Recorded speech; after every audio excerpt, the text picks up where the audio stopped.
out here about 2.5 years ago to work for a company. And while I was here, we were on a bunch of projects I just wasn't that enthusiastic about. And in the meanwhile, one of my friends who I knew through working at Gersh, she had quit working at a coffee shop to work at Starbucks. She was a writer.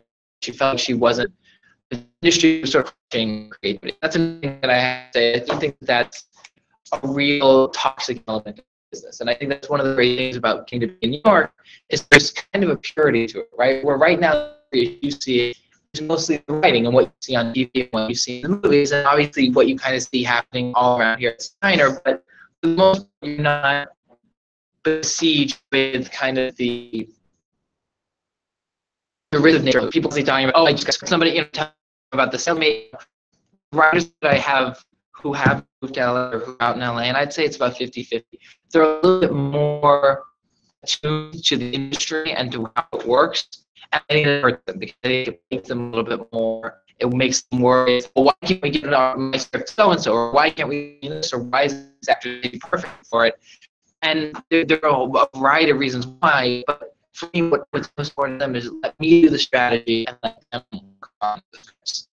And so, that's exactly what happened with Rebecca. This is a friend, and so she started working at Starbucks, and she was writing, being a barista, and she was so frustrated because she just wasn't getting the traction that she thought she did. She knew a couple of people in Hollywood, but there just didn't seem to be any sort of success that she was finding. And so I said, look, let's unstick you. And I was sort of stuck in my own job because we were working on a lot of movies that I didn't feel particularly invested and went in, and I just was like, well, this is money play, and there's nothing that I can do. I kind of felt like, pushing things along. And as a junior executive, you're also sort of at the behest of, the Weinstein brothers want, what the other executives want. You're kind of correlating all these different things. So there's only the two of us. We're all the producer, you be the writer. It'll just be a hypothetical situation for if you were actually a writer for hire. I had this idea. I talked to her about it. I told her that, I thought it was a romantic comedy idea, and she didn't write a romantic comedy. I said, I've seen enough romantic comedies for both of us. I think I can lead through. You just on the writing. I think what began was this sort of navigation over 3 or 4 months of talking about what the story would be like. I came up with my sort of ideas of, oh, well, this was the idea that I had. I think the movie should be achieved this way. And she would come back to me saying, well, no, I think, you have it in a city. I want it in a small town. Being, journalist is one of our characters. We need something a little different. And what does that look like? And again, just these, what I would call creative negotiations. And we slowly but surely move progress. And I had to do that one. I had to do a draft, another draft, and keep doing it. Never came out, this thing ready, it's good. But it is where I see what this is. Progress, I think we can put on, but I think the and so for me, again, I'm still this young executive. I just started calling up my friends across the industry and saying, working I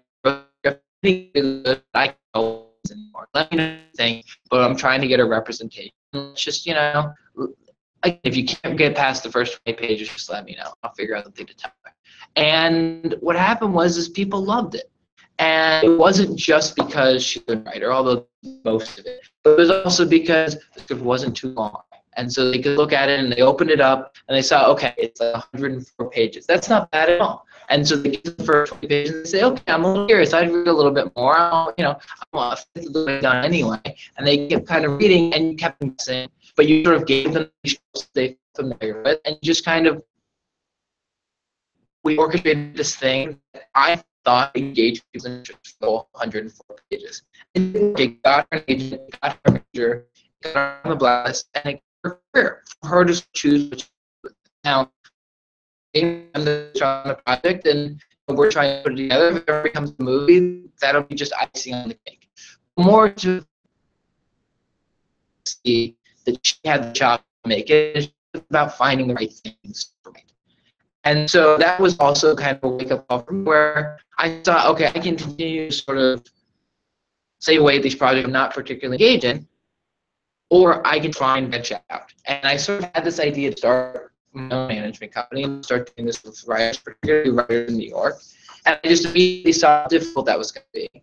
But I also knew that this guy, Richard Arlick, had always kind of been a mentor to me. And I went back to LA right before Sundance last year, and I said to him, I said, look, what I'm thinking about doing. And I didn't even say, like, hey, will you hear me? I wasn't thinking that at all. I figured he had business in LA. He didn't need me. I said, what advice would you give me? As someone who's starting on sort of management company, what are the pitfalls that you learn getting into what you're doing? And he basically looked at me and said, my advice is you should come work and be in my New York office. And I laid out all the opportunities I saw to find partners here. And the way that I had the LA connections, but I could the New York presence company and utilize him also as a sort of gray hair who could kind of give me the experience and the mentorship that I needed. And so off of that, I just dove, and really the first place I started was in the theater, because I think playwrights are an excellent read for writers. Because there's no real money in the theater, but they're also exceptionally talented. And so I just started going to all and reading as many plays as I could. And the one that I really watched, oh, well, here people could write for these people write a movie. I started sitting down, and I sat down with a bunch of theorists from there. Second, sort of, comedy agents and very happy to talk to them. And I just try and find people here do good work, maybe don't feel like they want to. And so that's where I came from. I really, from all of this, again, you never know where good is. But I think, on the other hand, I think a lot of writers think that they're ready before they are. That's the other thing, is that you think that because you've written one or two things that you're ready to go out there and sell a million steps. But really, taking your time, waiting draft after draft, and doing 6 different scripts in a year, how many challenges you put to yourself, discover. Again, doing this consistently is when now all of a sudden the new writer, and not only does he or she have a great script, they've got 12 great scripts that they can go out and sell all of them. And I just think that it's such an asset to a manager or an agent to say, hey, not only do you have this I read that I responded to, you've got a whole litany of material. So I don't have to worry about selling you as a sci-fi writer because you wrote this sci-fi script. And I don't have to worry about selling you in the top. And there's nothing better than a 5-player where I don't have to think about, oh, well, could they do a thriller or could they do some sort of a drama? Like, it's all on the page, and I can just pick and choose from that. And it's just giving people those options. What's the difference in your approach to selling films and as opposed to television? How do you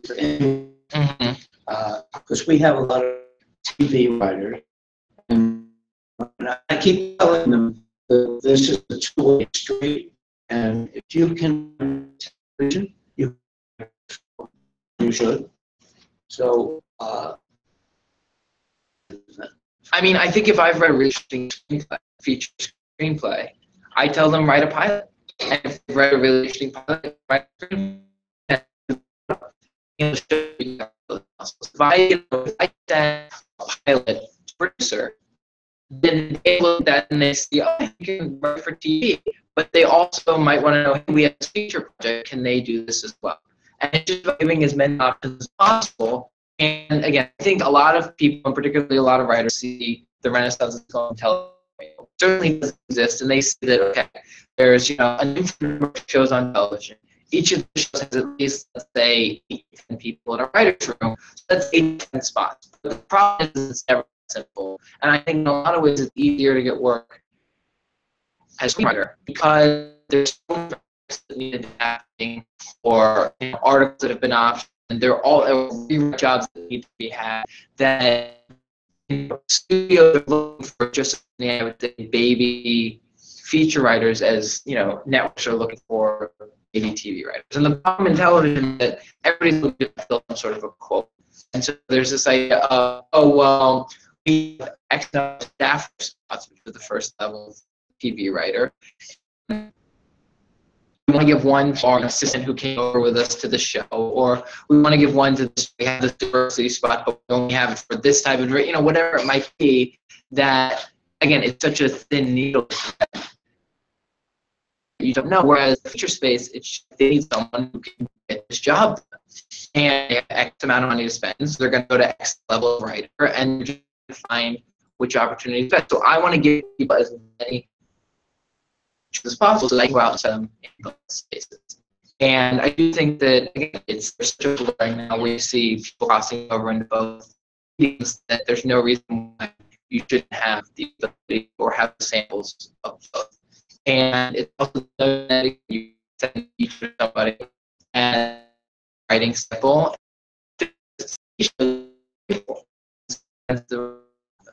So just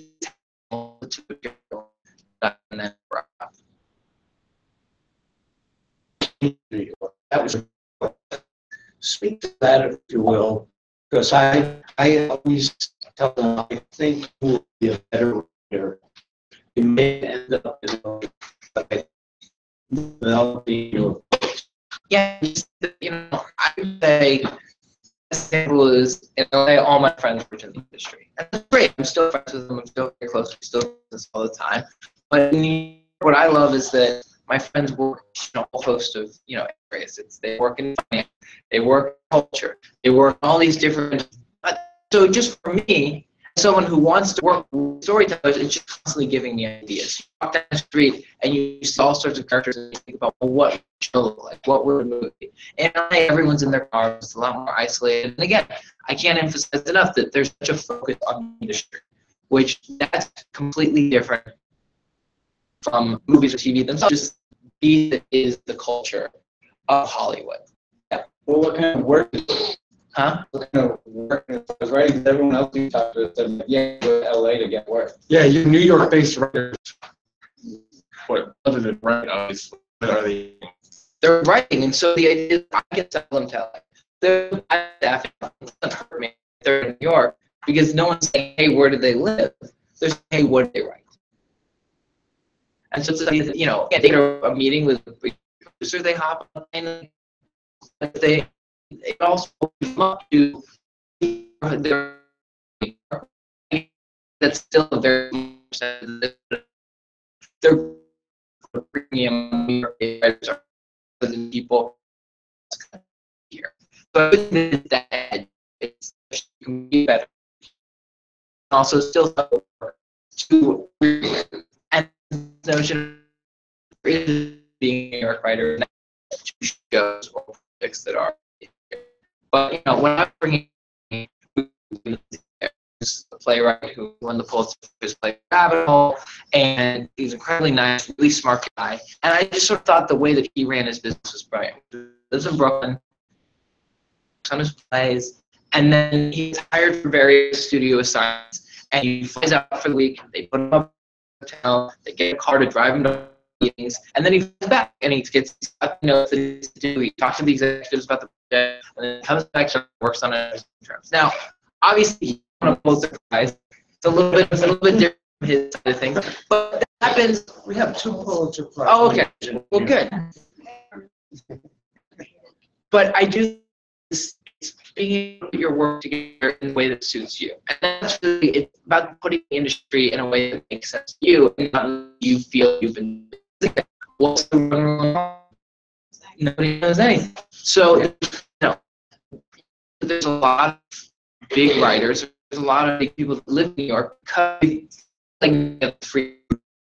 But there's a lot of people starting out who just themselves here. Yeah, not opposed to people moving out. Always, and I just think you have to feel like that's certain, like it's requisite. Just about focusing on material before you focus on anything else. So once they have very portfolio.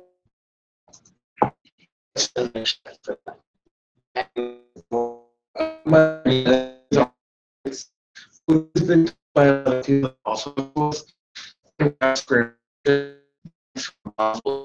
in front of the manager because it's unsolicited have any connections. So we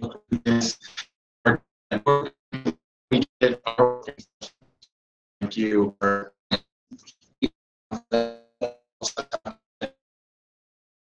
Yeah.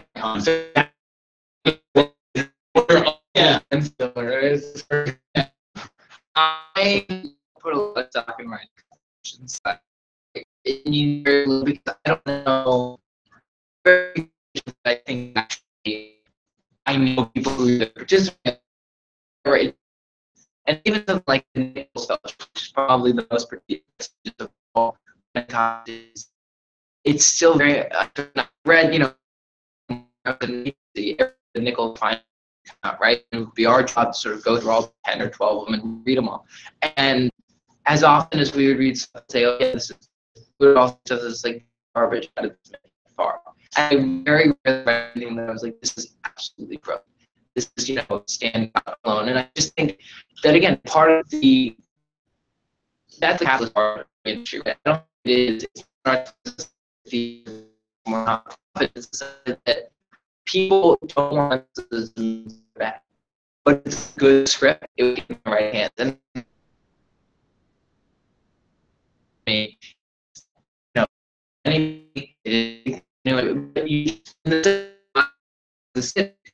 to get this. Okay, for me, when I start things, how do you make these? And most people, yes, they're all these sort of things. Same deal.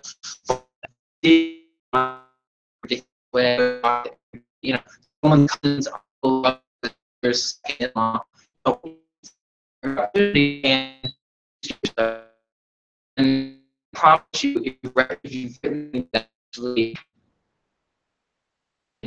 they will see them immediately. And what the policy is, if you're good, they'll jump on an heartbeat. It's you have all the riff and all the noise and all the things are sort of, and again, if you try to get it to enough people and you feel like it's not getting traction, you might have to write something else. And that doesn't mean that script that you've tried there isn't good. It's just not the one kind. And it's not just a lot of time, but continuing sort of relationships. You guys are here. That's a step, right? You know, me, who else is even they look okay. Where you don't need to me or they're also but it's also about finding one person. I can't tell you how it is for years to come. And there's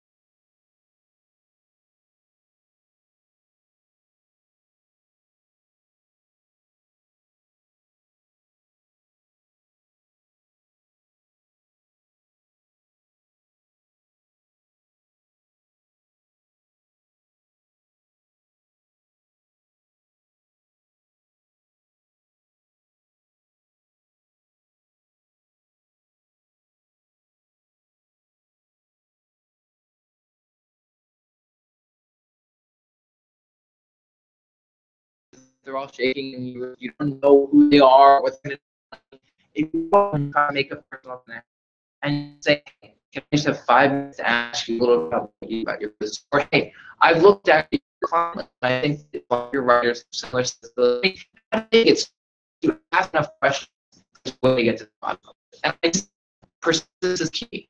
And the best thing is that the rejection you face early on, it's not just because it sort of builds character, but also it's incredibly relevant to what your career is going to be for the rest of your life. Because the most powerful and the weakest person in Hollywood.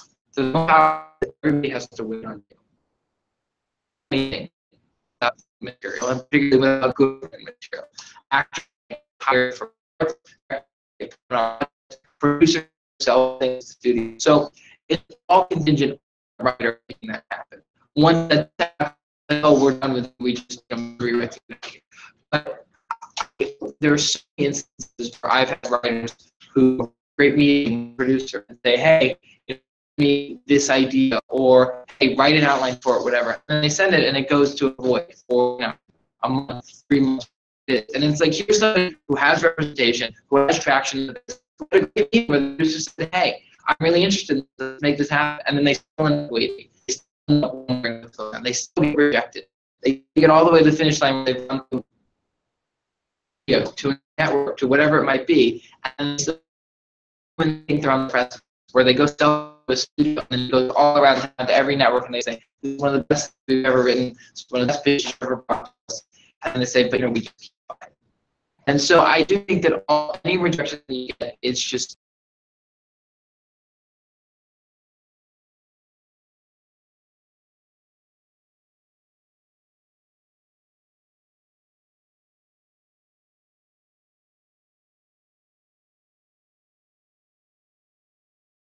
I think it's finding ways where you're going to make a personal connection with somebody.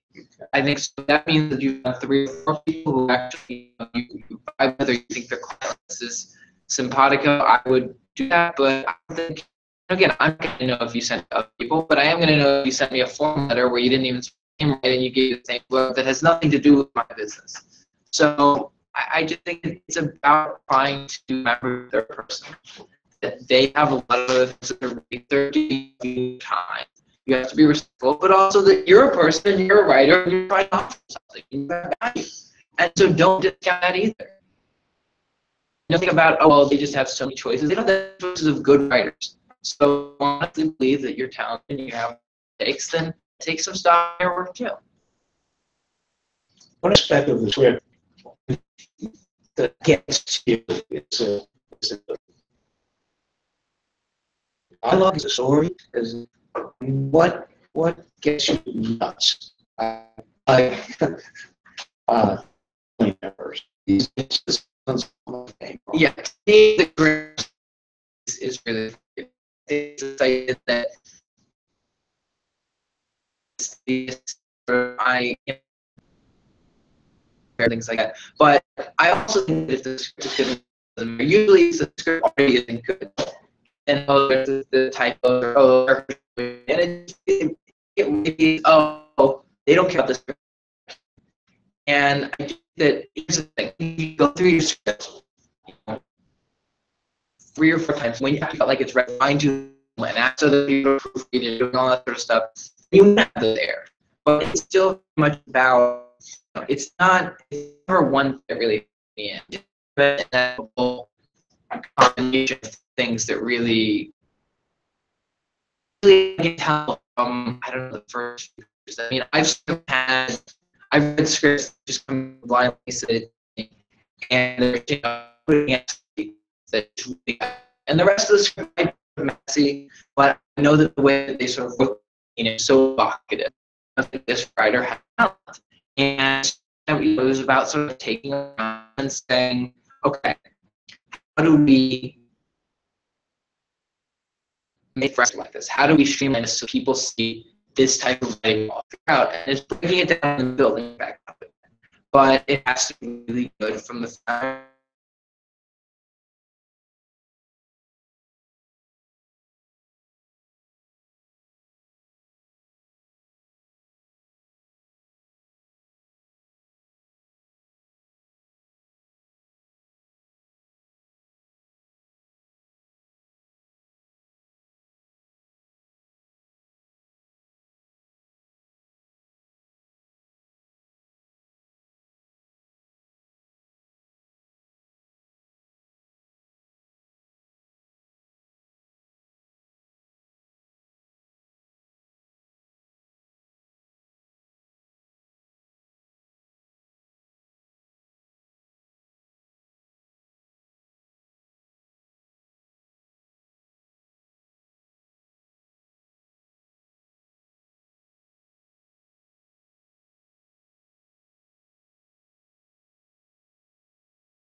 really funny. And that's the easiest way to connect with material, whether it's as a web series, or a video, or whatever it is, or as just a piece of material. When you send something to somebody, and you go, to sort of keep to myself. And I think that's the good and the bad thing, because there's a little bit of a need for it to be probably something shorter and more accessible that people can easily digest. I think, famously, there are two famous examples in the last, 10 years that I know kind of got people tracked in Hollywood, which was that writers wrote spec pilots, or not spec pilots, spec episodes of TV shows that were already off the air. So there's a guy maybe about 7 or 8 years ago who wrote an episode of Friends, the one where they all have HIV. And he posited that all the friends except for Phoebe had sex with one another at various points throughout the show. And so for them had HIV, they would have all gotten it. So when they all got it, then Phoebe's upset because she's left out, so she's trying to get it. That's obviously really outlandish, really crazy. The second one, how to write a representation on Family Guy, where it was basically a modern Seinfeld episode, or what like in the days after 9/11, and Jerry's was and again, it was because it was, so it was also really funny. It totally lined perfectly. It's something that get on the phone and oh, have you read this thing? Away, created transparent. She got her first writing under. Because she, I don't know if you guys know the short story. It's called Courtney Cox. And the things about Courtney Cox's sin, again, it's just something so bizarre and pitch perfect that I'm all like and again, it's just so I just want you to realize that it doesn't have to necessarily be script. It doesn't necessarily have to be a series. It has to be something that people can stand up and pay attention to. I just say it's your polish card.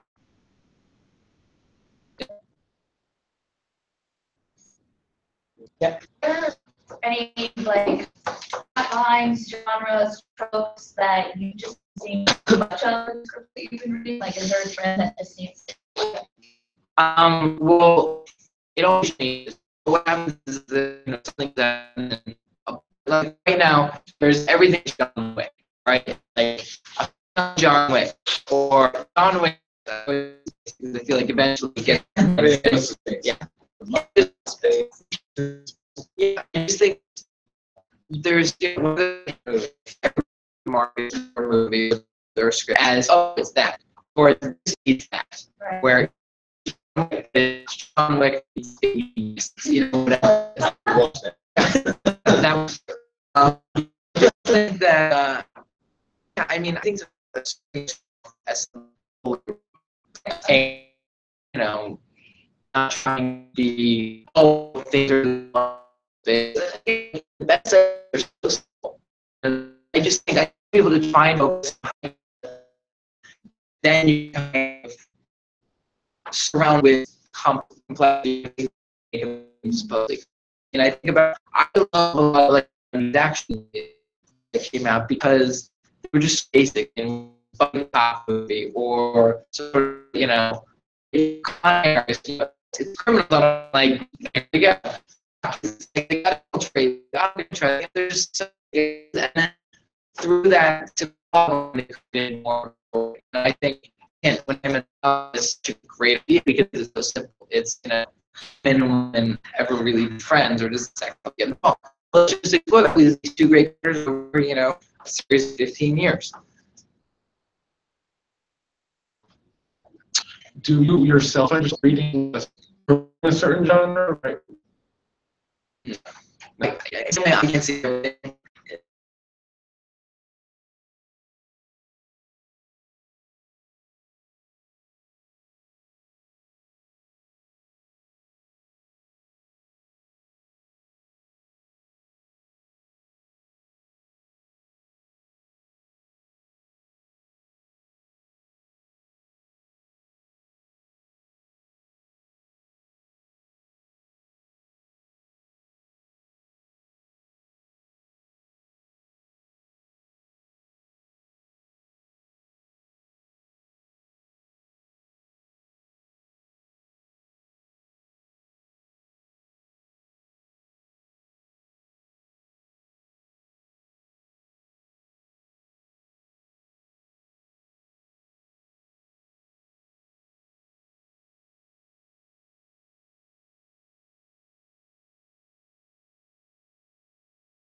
who's worth their stuff, she has 5 really good friends. They just talk, hey,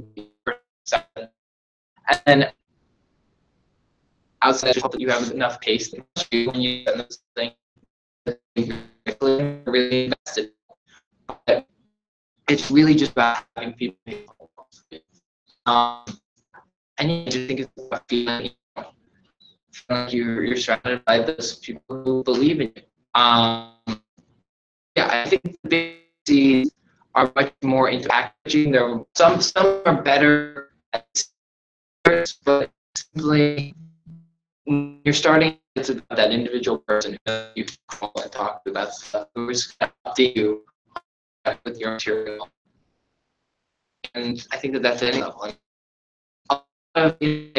Because Gersh was, say, 5 or 10 agencies, there were a lot of people that go to TVWS and partner there before I could actually get the and he was the client sort of leaving bigger agencies, and he would always say, well, I go to a party and people and I would say, when they leave, or I would say, and know what it was.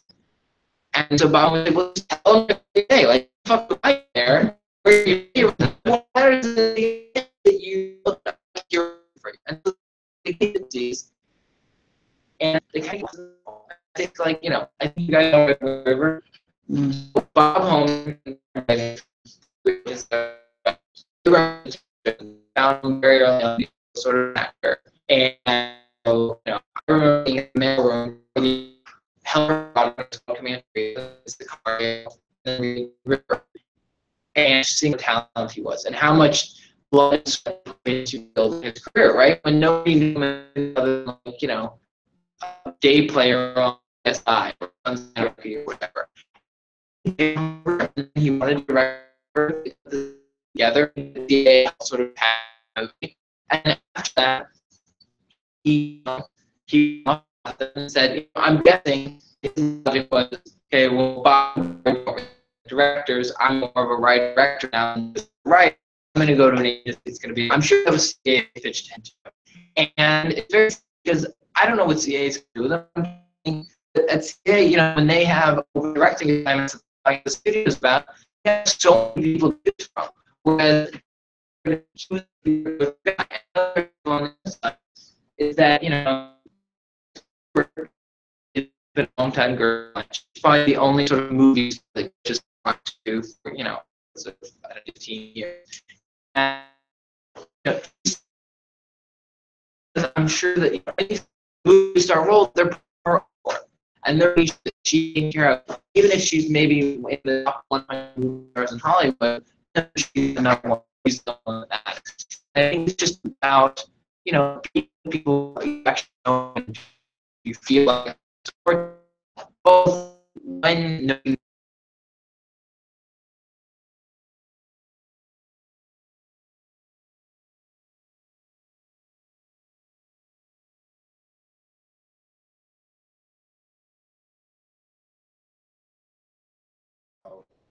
Sometimes you tell you have something really good in terms of writing that's not as good. For us, when we get a program, what are the assumptions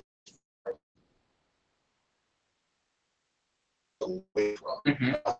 Obviously, they're not taking care of us, or they're not doing the best thing, showing the things that we need to drive the industry. But what's a managers? I mean, just somebody you feel like you can't get them on the phone or respond. Then it's that manager. You want, again, I sort of have this twofold business of I have writers who are actively on TV shows and working, and the people that I'm built up, and who don't have any sort of traction yet in Hollywood, they're trying to develop them.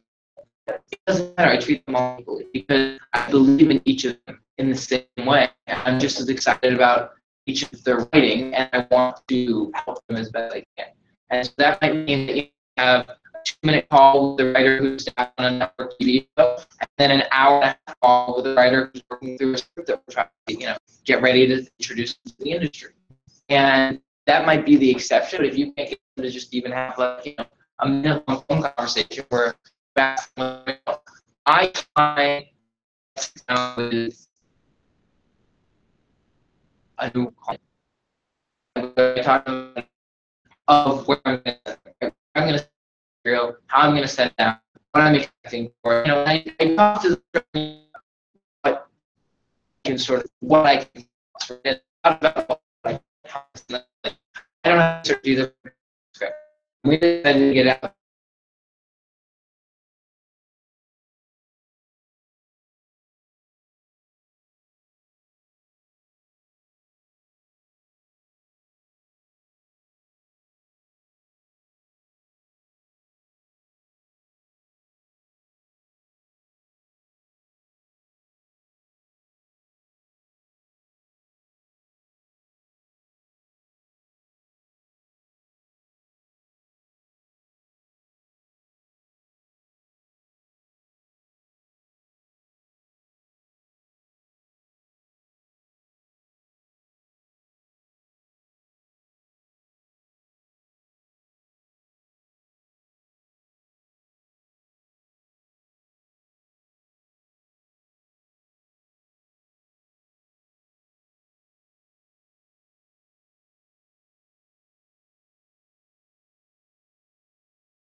Every day, can we go here? Can we go here? And I'm like, I've been trying. While you were gone, I was putting all together.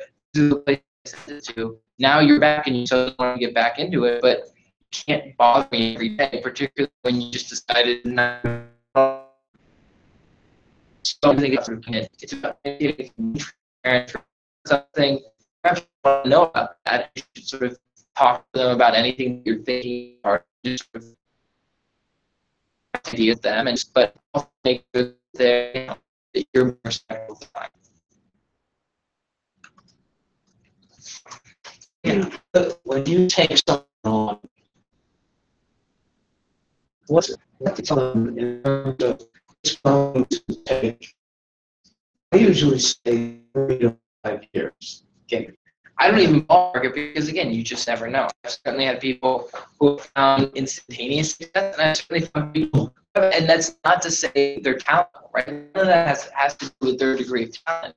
It simply has to do with timing. How I get back to things, and I'm constantly amazed. There are certain things this might be very niche audience, but I think it's really well written, and then sort of catch like wildfire. There are other this is going to immediately, and it happens. And so that's why I take all expectations. And that's when I'm getting ready to build a piece of material, I make sure that there is dedicated to the next thing. Oh, well, this is it's a constant, marathon. My favorite who turned to the script that we talked about last whatever. Like, great, here are the people I send it out to. But don't, post, I'm already on the next work on the thing, and it's like the side of your next thing. So anything that I'm saying, I feel like, oh, like I'm happy to do stuff, but my head's already. And then it helps if people that I'm gonna say you in this room. I'm already working. I'm excited in that. So at an agency level, I have written someone who had pictures that I think is really good, and I have and I had an actor be perform and maybe also a director to do it all. Sort of that as an agent and go to all the studios and you try to sell it. The idea being that have a chance going out with sort of the complete movie, the ideal version of the movie to studios so they don't have to get the guess. And agencies paid instead of taking commission from the clients that they paid a percentage of the project in perfect situation that they're happy because they're getting a piece of pie.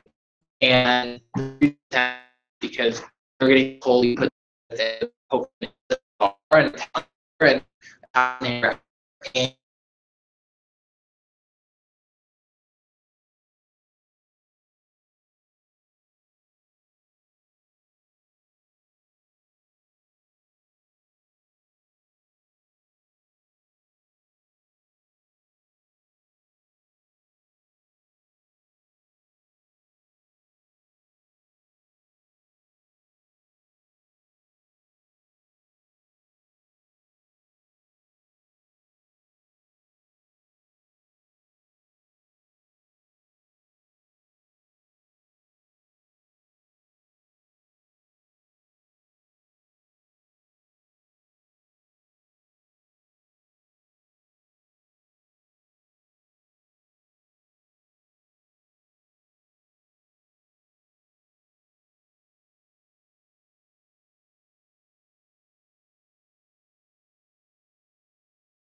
What would your recommendation be to someone who wants to do more than just write? Like, does that change how you? Like for me, I want to write direct. I got to start novel writing. I continue to write novels. I want to practice novels. I want to see that that's my passion.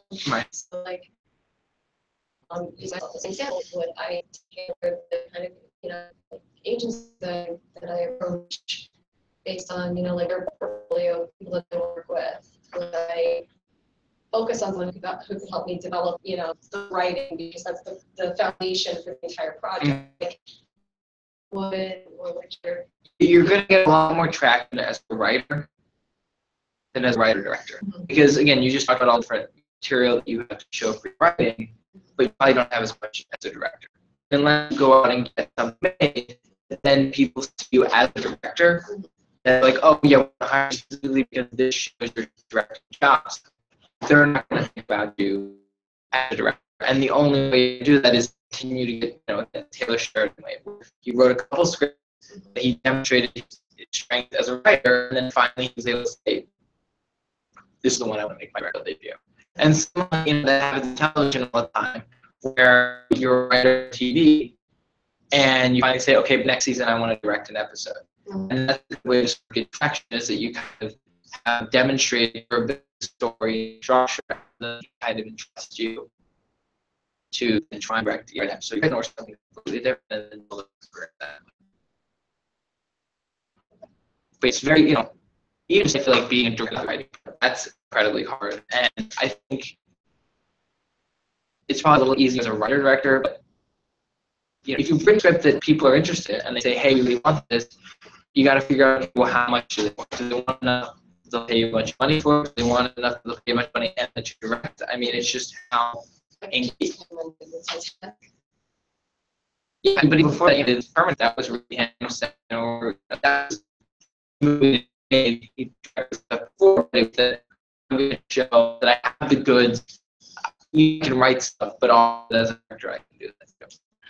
I think there's a lot. I think Quentin Tarantino is another great example where true romance, natural born, but he, Oliver Stone and Tony Scott directed us because they were directors, and so he said, no, people aren't going to let me do my own stuff, or I'm going to go out and do it. So he wrote himself the cheapest, sort of most interesting movie he could think of. So he could get, the people would say, okay,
Poe Dameron in Star Wars movies after her. Her name's Morgan Dameron. She's a really talented filmmaker, and so she went and made this movie for in Kansas City, and it had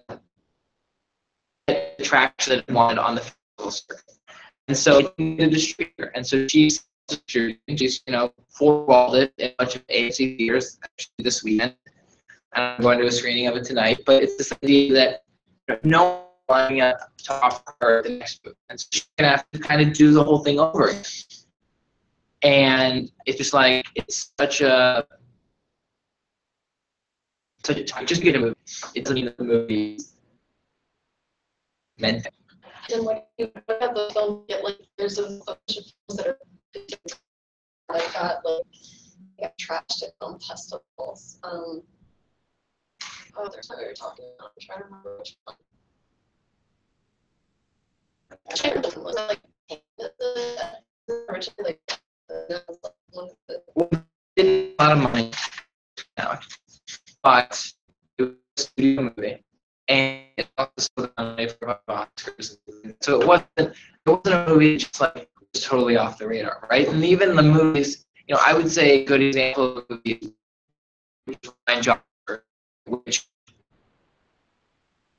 which it and got really only a year later appreciated. Went on to bigger a distributor, and there was still somebody who was interested. And I think now with so many different distributors, particularly on-demand distributors, and just different things to model your movie so that it can make some money. It just people don't just want to see. If you made something in the studio system, they want to just see if you had gotten a movie made. But if you made something independently, they're probably more interested in the movie make money. Are you a trustworthy investor? Yeah, it is an investment. They want to see their investment secure.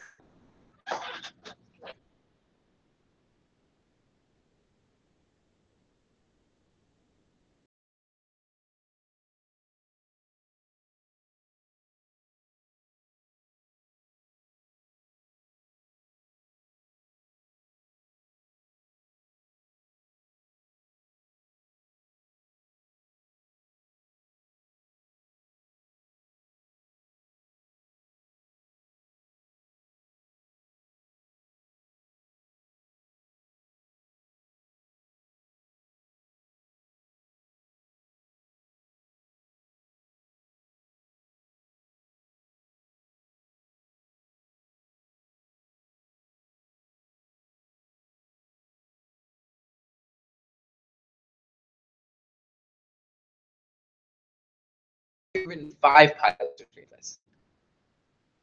I mean, I think that is different, right? The idea that I'm not saying that you guys are necessarily better writers than everybody else. It's very easy to say, oh, my first thing is going to be my best thing. But how do you know until you've written other things and you see yourself? I mean, I certainly, as a kid, thought, oh, this essay that I wrote or this story that I wrote was this thing, and then you go do something else and you know, man, not what I thought. And I was curious because my first question that I'm really excited about is to ask, what else do you have? Because, again, if I can go out a script, that makes me really happy. If I can go out self-write scripts, make me even happier. So it's just knowing that there's that potential. It's knowing about demonstrating that you're not a one-trick pony and that you're a surefire investment and that you really have what it takes. Yep. Beat that into their heads. And still, I mean, it's really important. We keep talking about what you're coming out of here with. You should be loaded down and have struggled carrying the scripts out of here. It's just, I saw all the different types of things, right? Like if you can write, if you have a versatility in that, that's invaluable. Sorry. Just a question. I don't know how to phrase this. But, there's writers, right, that take like TV. Everything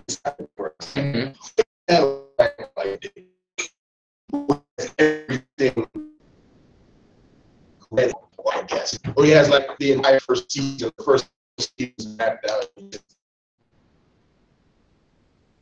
Help me sell it somewhere.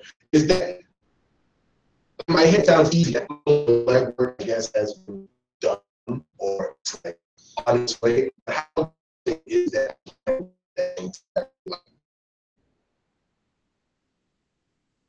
It still start with that. It has to start with the idea.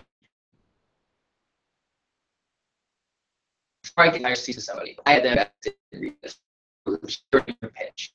And studios and networks want you to have the entire series thought out. I just want the first season, they want you to be able to, but they have to air first. So is that idea that, I've had writers who they're piloted and they might have a series in their head.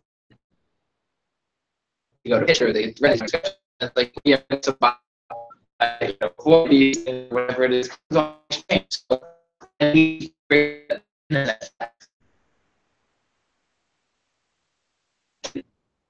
But make sure I think with the client, they have an entire thought about that.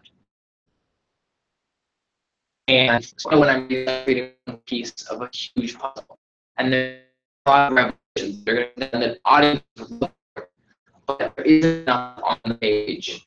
There isn't enough in the excited because again, that's the frustrating of TV. It's just the beginning. It's the tip of the iceberg. You have to attend. I think again, I really can't emphasize enough that I know that right now it feels like getting representation is the only thing. And it's the only thing that's ever going to matter. And as long as you keep doing it, eventually it's undeniable you will find it. It's this idea that if you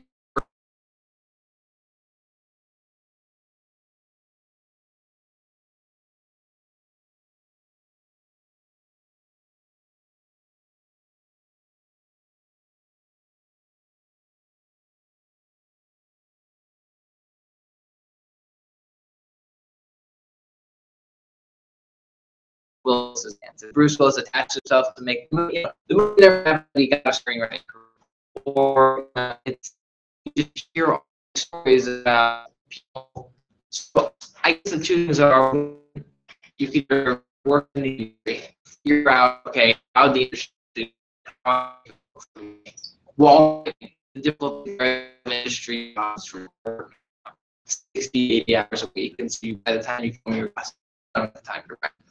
Or you could find something where you give the time and just find who know people who can get it. They all do, and start, you know, that was not a lot of more mistakes because there isn't clear cut, you know, or acts in the industry. But I just think that getting the material matters more. Okay. All right.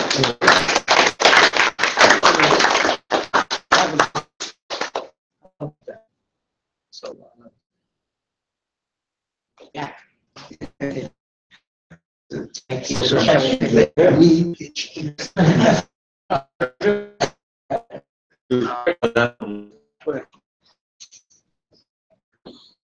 Okay.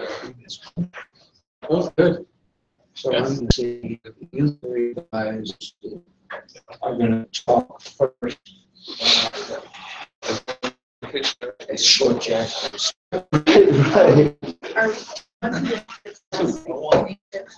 Yeah, it's going to be cool.